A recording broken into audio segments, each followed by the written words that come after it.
你知道吗？2000多年前，有一个人，他没有帝国的军队，没有辉煌的财富，却凭借一己之力影响了整个文明，改变了无数人的思想，甚至今天我们依然在他的话语中找到智慧的光辉。这个人就是孔子。他如何做到的？如何从一位贫寒的士子走向成为万世师表的伟大人物？让我们一起穿越时空，走进孔子的故事。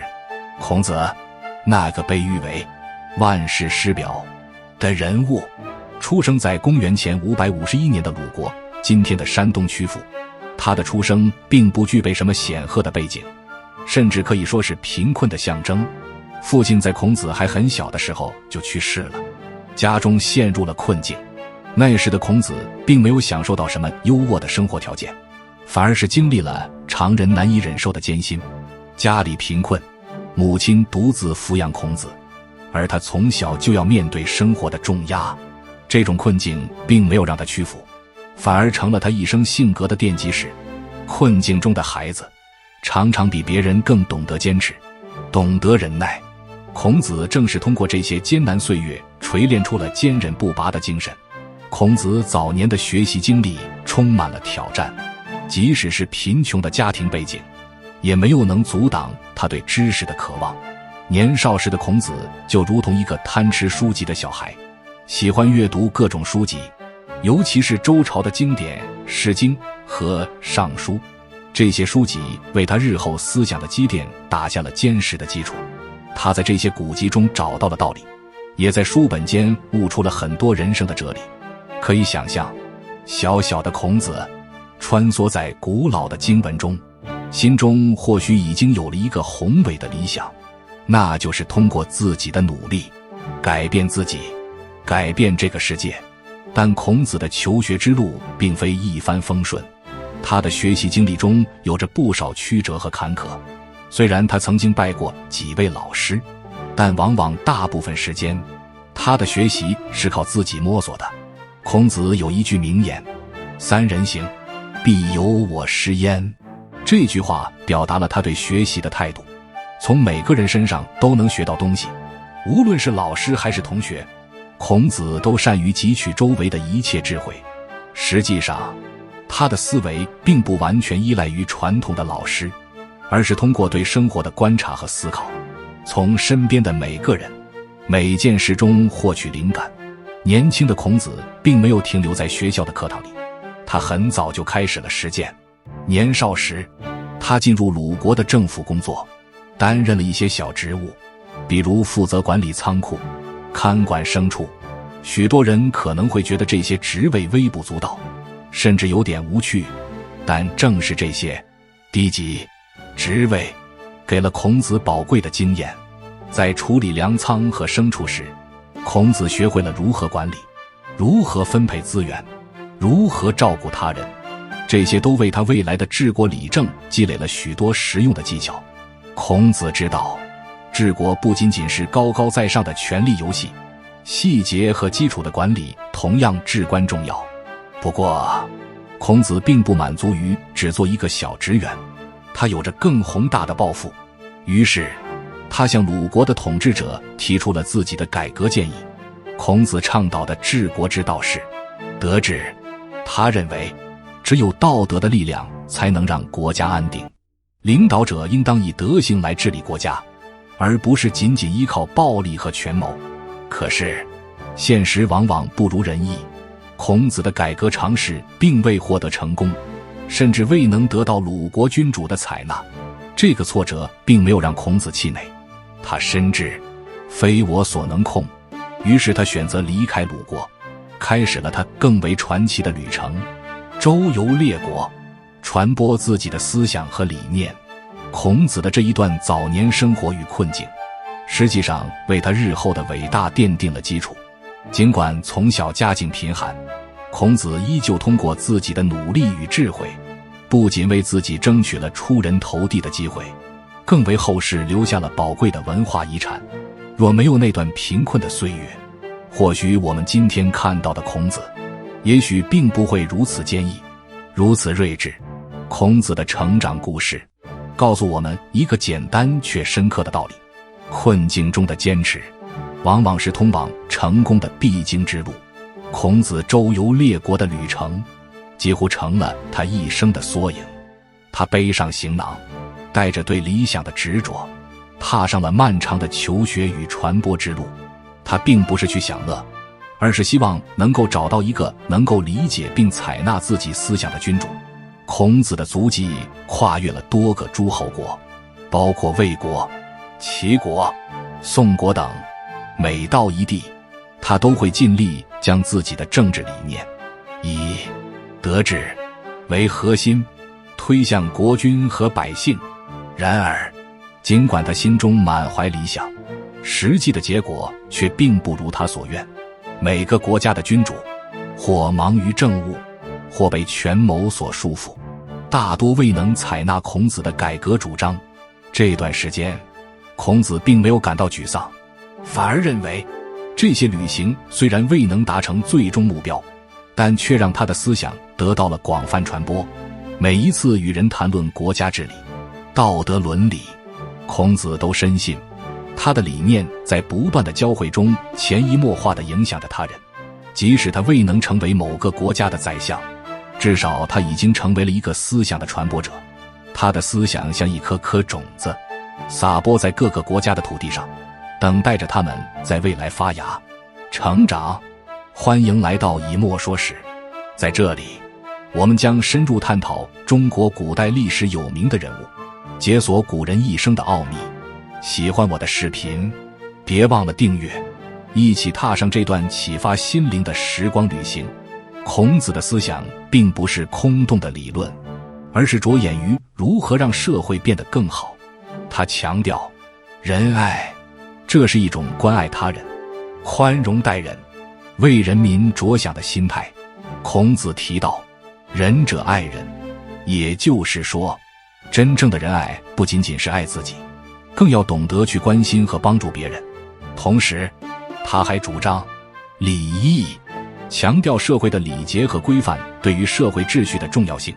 他认为，只有道德为基础，国家才能真正安定，百姓才能安居乐业。在孔子看来，礼不是束缚，而是让人与人之间能够和谐相处的桥梁，使社会得以运转的无形力量。孔子还提到了君子的概念。他说，君子务本，本立而道生。他认为，君子应该追求的是个人的道德修养，而不是一味追求外在的名利。一个人的品行、道德、内在的修养，才是真正的本。他通过不断提倡仁爱和礼义，推动了社会对于道德、责任的思考，也为后来的教育和政治理念铺下了基础。即使在今天，孔子的君子之道依然影响着我们每一个人的行为准则。周游列国的岁月虽然充满了波折，但孔子从未放弃自己的理想。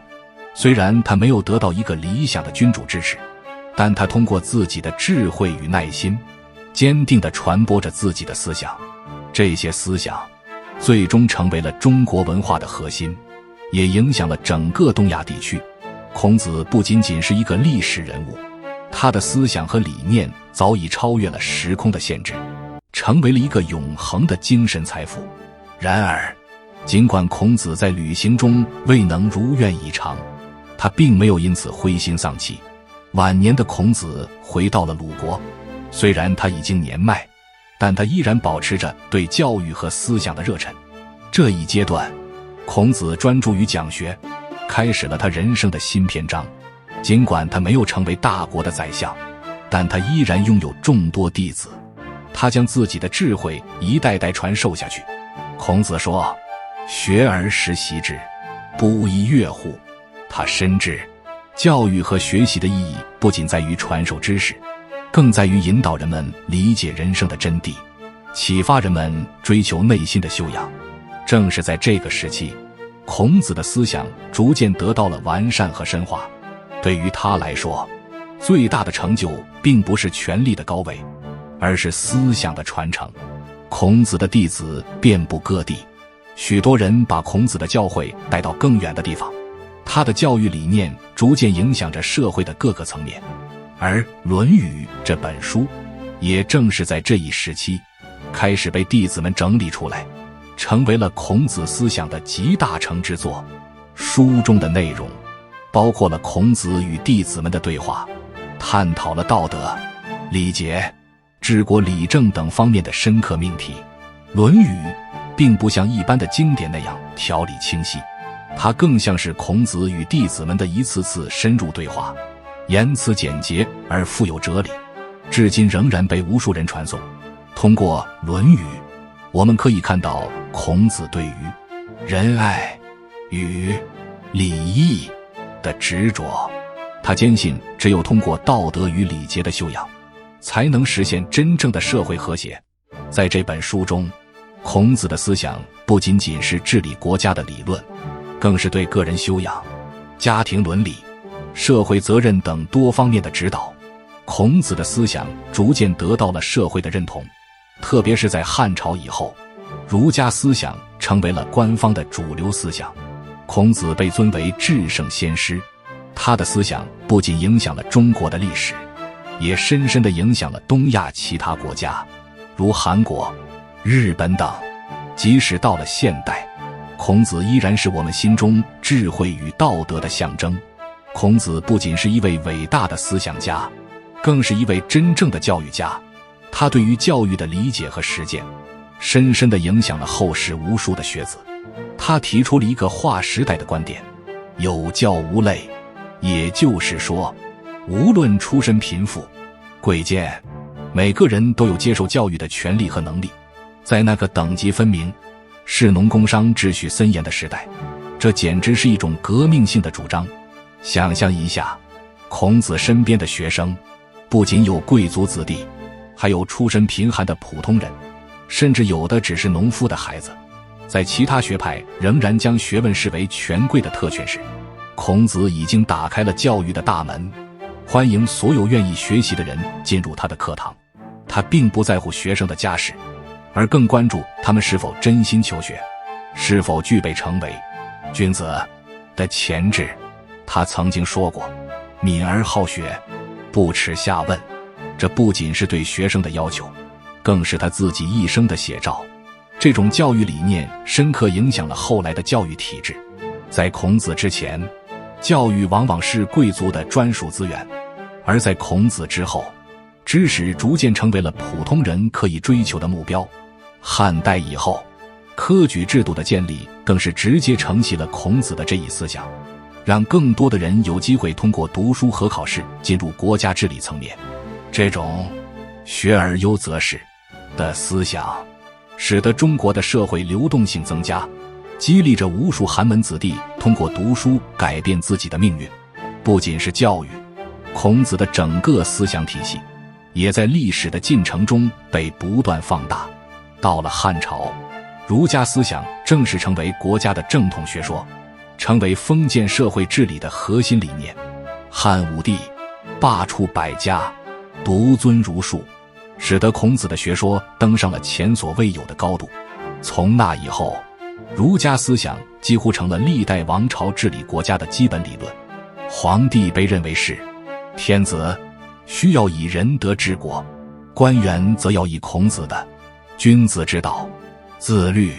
整个社会的道德规范和法律体系都在一定程度上受到了儒家思想的影响。即便到了后来的明清时期，儒家思想依然是社会的支柱。士大夫们将修身、齐家、治国、平天下作为人生的终极目标。学堂里书声朗朗，学生们背诵着《论语》、孟子，以期望自己能够成为一个合格的读书人，甚至是朝廷的栋梁。即使是在社会发生巨大变革的时代，儒家思想仍然深植人心，成为社会文化的一部分。但孔子的影响并不仅仅局限于中国，他的思想跨越了国界，在整个东亚地区生根发芽。韩国、日本、越南等国在不同的历史阶段都受到儒家文化的深远影响。日本的武士道精神中便能找到儒家、忠义的影子。韩国的家庭伦理体系仍然遵循着儒家的孝道，越南的许多古代制度也几乎完全沿袭了中国的儒家体系。可以说，儒家思想构建了整个东亚文化圈的核心价值观，它不仅塑造了中国人的思维方式，也影响了周边国家的社会结构。即使到了今天，孔子的影响依然无处不在。我们在学校里学习他的文章，在日常生活中践行他的伦理观念，甚至在商业管理、社会治理中仍然可以看到儒家思想的影子。企业家讲究诚信，这是儒家的信之道；社会提倡和谐，这正是孔子所推崇的礼的精神。在全球化的今天，孔子的思想仍然被世界各地的人们所研究和借鉴。他的智慧早已超越了时间和空间的限制，成为人类共同的精神财富。孔子的一生并没有荣华富贵，没有显赫的权位，但他的思想却成为千百年来最有影响力的文化遗产之一。他像一座灯塔，在历史的长河中照亮了无数人的道路。即使在科技发达的今天，我们依然能从他的言论中找到解决问题的智慧和人生的哲理。他并未成为一个权力者，却塑造了整个文明的道德基石。他的故事告诉我们，真正的影响力并不在于掌握多少财富或权力，而在于你留下了怎样的思想，以及这些思想如何影响了一代又一代人。